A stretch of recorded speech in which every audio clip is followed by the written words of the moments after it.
Hello everyone, मैं आशा करता हूं कि आप सभी अच्छे होंगे।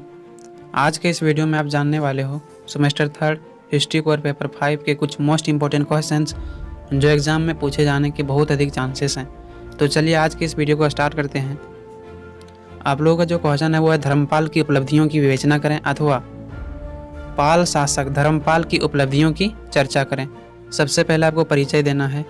गोपाल के मृत्यु के बाद उसका पुत्र धर्मपाल पाल वंश का दूसरा शासक बना। इनका शासनकाल जो है 770 ईस्वी से लेकर 810 ईस्वी तक मानी जाती है। इन्होंने लगभग 40 वर्षों तक शासन को चलाया था। धर्मपाल को पाल वंश का सबसे महान और शक्तिशाली शासक कहा गया है। इन्होंने भी अपने पिताजी की तरह भागलपुर में विक्रमशिला विश्वविद्यालय की स्थापना किया था। इस विश्वविद्यालय के देखभाल के लिए धर्मपाल ने लगभग 200 गांवों को विश्वविद्यालय के नाम दान कर दिया था। इनकी सबसे बड़ी उपलब्धियां यही थी जो इतिहास में दर्ज है। धर्मपाल को शिक्षा आचार्य दीपंकर श्रीज्ञान ने दिया था। यह कन्नौज के त्रिपक्षीय संघर्ष में उलझा रहा। इसने कन्नौज के शासक इंद्रायुध को पराजित करके और चक्रायुध को कन्नौज का शासक बनाया। इसने राष्ट्रकूट राजकुमारी जो है रन्ना देवी से विवाह किया था। यह राष्ट्रकूट नरेश ध्रुव गोविंद तृतीय और प्रतिहार नागभट्ट तृतीय से पराजित हुआ था। इसने अनेक बौद्ध मठ और विहार बनवाए थे। उसके बाद आपको हेडिंग बनाना है धर्मपाल की उपलब्धियां। धर्मपाल पाल वंश की गद्दी पर जब बैठा उस समय तक उत्तर की राजनीतिक स्थिति काफ़ी जटिल हो चुकी थी।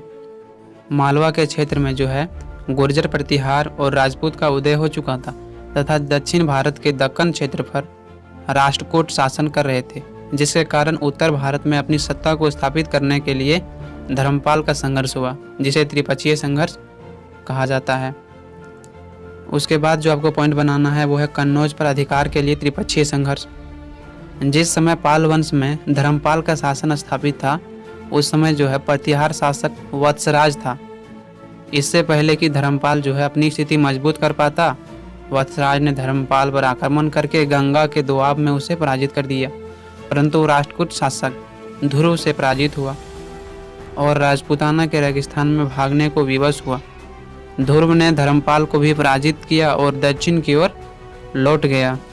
इसका धर्मपाल ने पूरा लाभ उठाया। यानी कि इसमें यह कहा गया है कि जब कन्नौज पर त्रिपक्षीय संघर्ष हुआ था उस समय जो है वत्सराज ने धर्मपाल पर आक्रमण कर दिया और दोआब के क्षेत्रों में उन्हें पराजित कर दिया था। परंतु इस समय क्या हुआ कि जो राष्ट्रकूट शासक ध्रुव था उन्होंने वत्सराज को पराजित कर दिया और राजपूताना के रेगिस्तान में भागने के लिए उन्हें मजबूर कर दिया।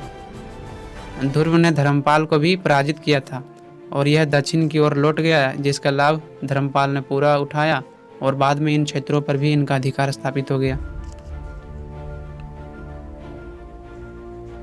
धर्मपाल के द्वारा कन्नौज विजय। ध्रुव द्वारा वत्सराज की पराजय का धर्मपाल को भरपूर लाभ मिला।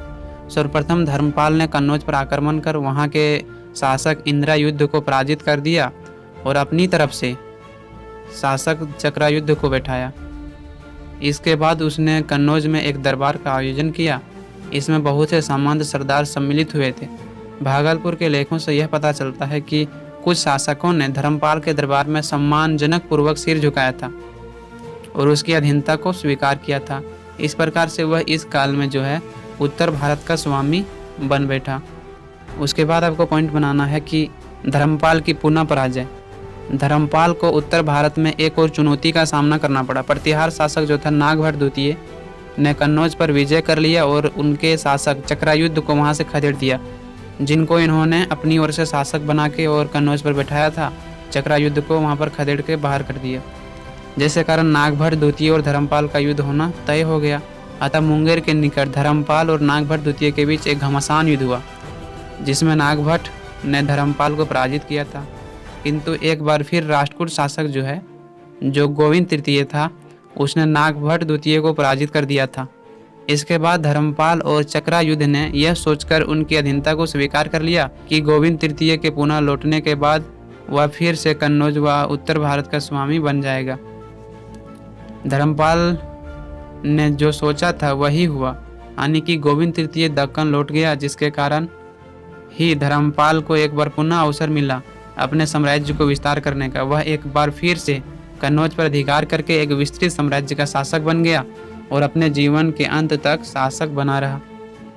इसमें यह कहा गया है कि जब धर्मपाल जो है उत्तर भारत में कन्नौज पर अपना अधिकार स्थापित करके और वहाँ पर अपनी ओर से चक्रा युद्ध को शासक बनाया था, तो जो प्रतिहार शासक नागभट्ट द्वितीय था उन्होंने कन्नौज पर आक्रमण कर दिया और जो चक्रा युद्ध था उनको खदेड़ कर बाहर निकाल दिया। और इस प्रकार से धर्मपाल और नागभट्ट के बीच युद्ध होता है जिसमें धर्मपाल का पराजय हो जाता है। उसके बाद आपको हेडिंग बनाना है साम्राज्य विस्तार। धर्मपाल का साम्राज्य 3 भागों में बटा हुआ था। बंगाल और बिहार का क्षेत्र उसके अधिकार में था। कन्नौज का राज्य उनके अधीन था क्योंकि वहां पर उनके अनुसार शासक नियुक्त किया गया था। पंजाब, राजपूताना, मालवा और बरार के शासक उसकी बातों को मानते थे। तिब्बती इतिहासकार तारानाथ के अनुसार धर्मपाल का साम्राज्य जो है बंगाल की खाड़ी से लेकर दिल्ली तक तथा जालंधर से लेकर विंध्याचल पर्वत तक फैला हुआ था। तो आज के लिए इतना ही, मिलते हैं नेक्स्ट वीडियो में। जय हिंद।